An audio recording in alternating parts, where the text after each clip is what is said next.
Hey guys, welcome to my YouTube channel. तो आज हम बात करेंगे एमबीए के टॉपिक के बारे में, जो कि change management and organizational development का टॉपिक है, ऑर्गेनाइजेशनल चेंज। सो फर्स्टली अब हम बात करेंगे ऑर्गेनाइजेशनल चेंज। तो इसके लिए हमें पहले समझना पड़ेगा ऑर्गेनाइजेशनल क्या है एंड चेंज क्या है। सो ऑर्गेनाइजेशन मीन्स कोई ऑर्गेनाइजेशन में जैसे कोई एक्टिविटीज़ चल रही होती हैं तो उसको हम कहते हैं ऑर्गेनाइजेशन। एंड चेंज मीन्स कोई भी चेंज हो रहा है, जैसे किसी की लाइफ में किसी चीज़ से रिलेटेड किसी चेंज को हम चेंज कहेंगे। ओके, तो अब हम बात करेंगे ऑर्गेनाइजेशन चेंज होता क्या है।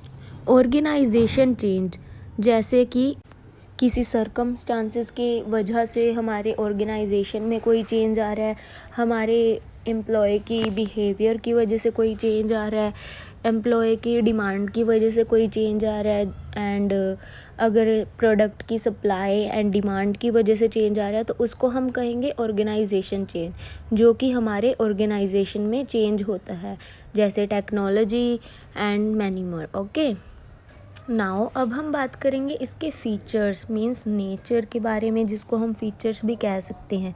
सो फर्स्टली है इसका अफेक्ट्स एग्जिस्टिंग इक्विलिब्रियम मींस जैसे किसी बिजनेस का, किसी ऑर्गेनाइजेशन का पहले जो इक्विलिब्रियम पॉइंट होता है, जैसे कि इतना प्रॉफिट हम अर्न करना ही करना है, तो इसको भी ये इफ़ेक्ट करता है। Okay, and second one is influence entire organization means अगर कोई भी चेंज आ रहा है हमारे ऑर्गेनाइजेशन में तो ये पूरे ऑर्गेनाइजेशन को इफ़ेक्ट करेगा। Okay, third one is on going process. जो चेंज है हमारा वो कांस्टेंट है, वो फिक्स है, चेंज डायनामिक नहीं है। चेंज को हम ये मानेंगे ये एक फिक्स है, ये आएगा ही आएगा, तो ये एक ऑनगोइंग प्रोसेस है। And fourth one is perceptual and behaviour.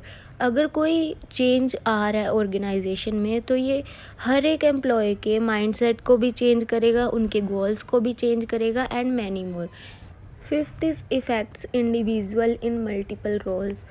तो ये जो चेंज है ये हर एक इंडिविजुअल को जो कि ऑर्गेनाइजेशन से जुड़े हुए हैं उनको मल्टीपल रोल्स में चेंज करेगा ही करेगा। Okay, and sixth one is natural phenomenon means जो चेंज है वो एक नेचुरल है, जो कि एक गवर्नमेंट के लॉज की वजह से भी आ सकता है, रैपिड चेंजेस की वजह से भी आ सकता है, एंड न्यू पॉलिसीज़ की वजह से भी आ सकता है।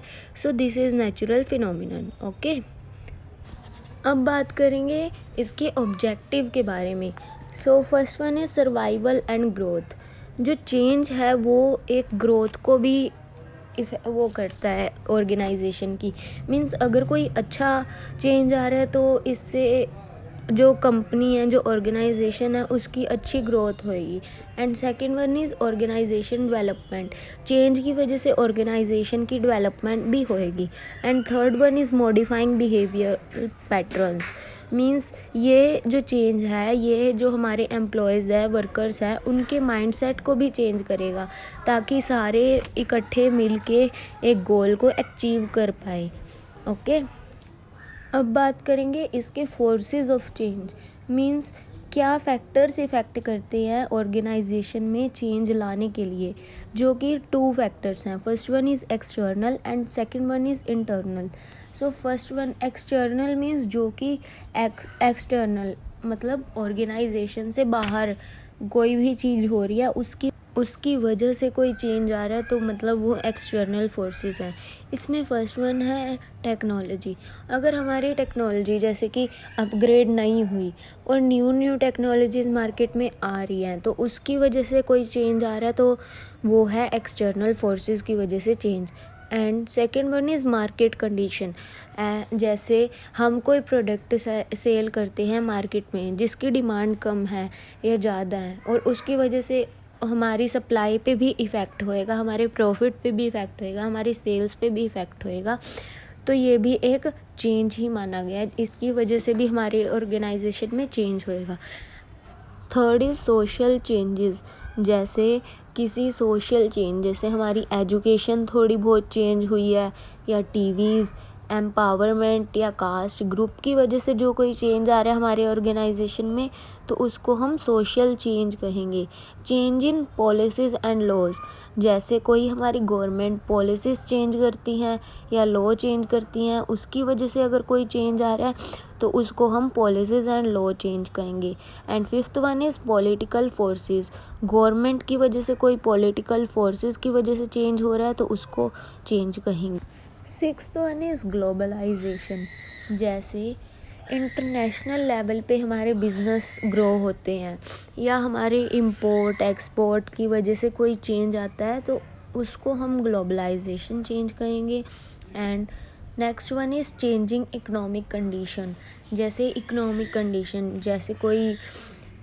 जैसे कोई कंट्री में वो रिसेशन पीरियड आ गया है या डिक्रीज़ परचेजिंग पावर डिक्रीज़ हो गया है या अनएम्प्लॉयमेंट राइज हो गया या इन्फ्लेशन आ गया, उसकी वजह से भी जो होता है उसको इकोनॉमिक कंडीशन चेंज कहेंगे। सो नाउ इंटरनल फोर्सेस के बारे में पढ़ेंगे। इंटरनल फोर्सेस मीन्स जो ऑर्गेनाइजेशन के अंदर चेंज हो रहा है, जैसे एग्जिस्टिंग स्ट्रक्चर में कोई डेफिशिएंसी आ रही है तो अब हम उसको पढ़ेंगे कि ये इंटरनल फोर्सेस होते हैं। तो first one is change in managerial personnel, means जैसे हर एक एम्प्लॉय की अलग अलग फ़िलोसफी होती है, अलग अलग स्टाइल होता है, अलग अलग गोल होता है, तो उसमें कोई चेंज आ रहा है जैसे प्रमोशन ट्रांसफ़र की वजह से, तो उसको हम कहेंगे इंटरनल फोर्सेस की वजह से चेंज आ रहा है, जो चेंज इन मैनेजीरियल पर्सोनल।